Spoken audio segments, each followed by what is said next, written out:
नमस्कार मंडळी, तर स्वागत आहे माझ्या अजून एका नवीन व्हिडिओमध्ये. तर मंडळी, आज 42 चेस्ट कटोरी ब्लाऊजचा पेपर कटिंग कप सांगणार आहे, परफेक्ट सांगणार आहे.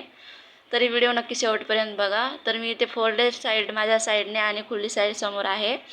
तर ब्लाऊजची उंची होती 15 इंच आणि 1 इंच एक्स्ट्रा घेतला, त्याप्रमाणे 16 इंच आणि चेस्ट होती 42 इंच. तर मी 11 इंच घेतलेले आहे आणि 2 इंच एक्स्ट्रा घेतला आणि कमर होता 40 इंच.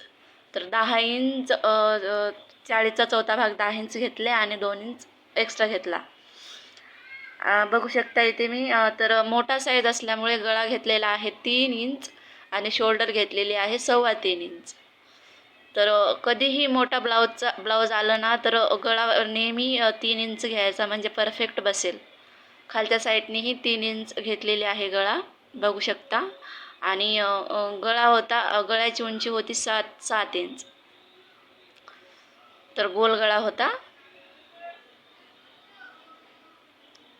मोठ्या साईजचं हा प्रमाण खूप परफेक्ट आहे.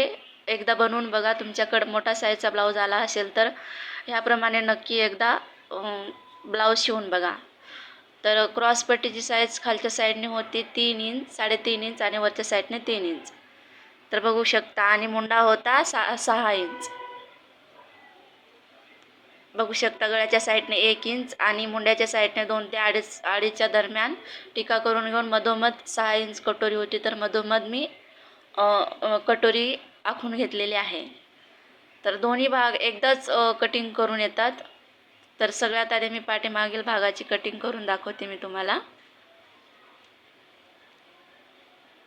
बघा, पाठीमागील भाग आणि समोरील भाग दोन्ही एकदाच कटिंग करून मिळतात. तर आधी मी समोरील भागाची कटिंग करते.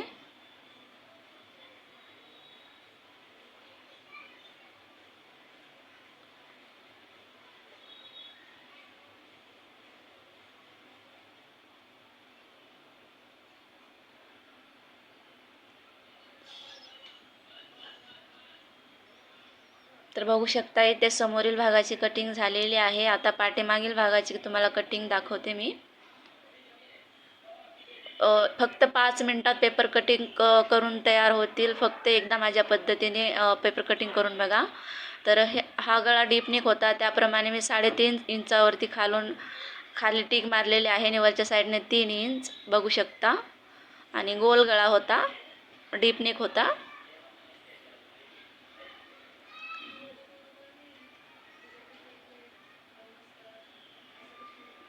तर बघू शकता इथे माझी समोरील भागाची आणि पाठीमागील भागाची कटिंग झालेली आहे. तर आता तुम्हाला मी बाहीची कटिंग दाखवते. तर पाव इंच सोडून मुंडा मोजून घ्यायचा आहे. तर माझा मुंडा आलेला आहे इथे 10.5 इंच. तर बघू शकता मी बाहीसाठी दुसरा पेपर घेतलेले आहे. फोल्डेड साईड माझ्या साईडने आणि खुली साईड समोरासमोर आहे.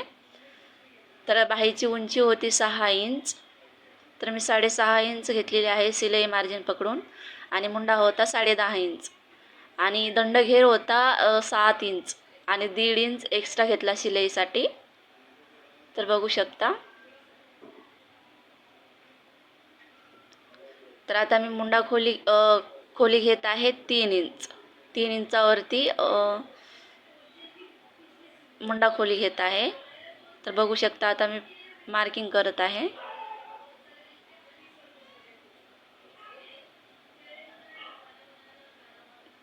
तर बाहीची कटिंग सुद्धा झालेली आहे.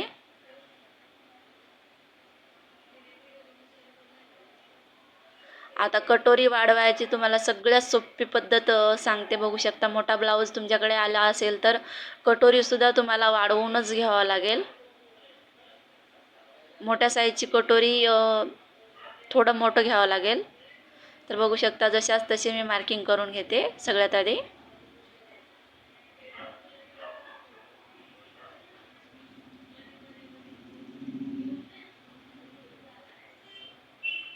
ह्या साईडने 2 इंच आणि त्या साईडने 1.5 इंच. आता मध्य काढायचं आहे. मध्यावरती एक टिक करून घ्यायची आणि त्या टिकापासून 2 इंचावरती मार्किंग करून घ्यायचं आहे. तर मोठी कटोरी असली तर अशाच पद्धतीने तुम्ही कटोरी वाढवून घेऊ शकता. कटोरी तुमची खूप म्हणजे खूप परफेक्ट बसेल. तर गळ्याच्या साईडने पाव इंच वाढवून घ्यायचा आहे, म्हणजे आपली कटोरी खेचली जाणार नाही. तर बघू शकता कटोरीसुद्धा तयार आहे. तर मंडळी, हा व्हिडिओ कसा वाटला मला नक्की कमेंटमध्ये सांगा, आणि व्हिडिओ आवडला असेल तर लाईक, शेअर आणि सबस्क्राईब करायला विसरू नका. फक्त 5 मिनिटात मी तुम्हाला 42 साईजचा ब्लाऊजचं पेपर कटिंग तुम्हाला सांगितलेले आहे. खूप सोप्या पद्धतीत सांगितलेली आहे.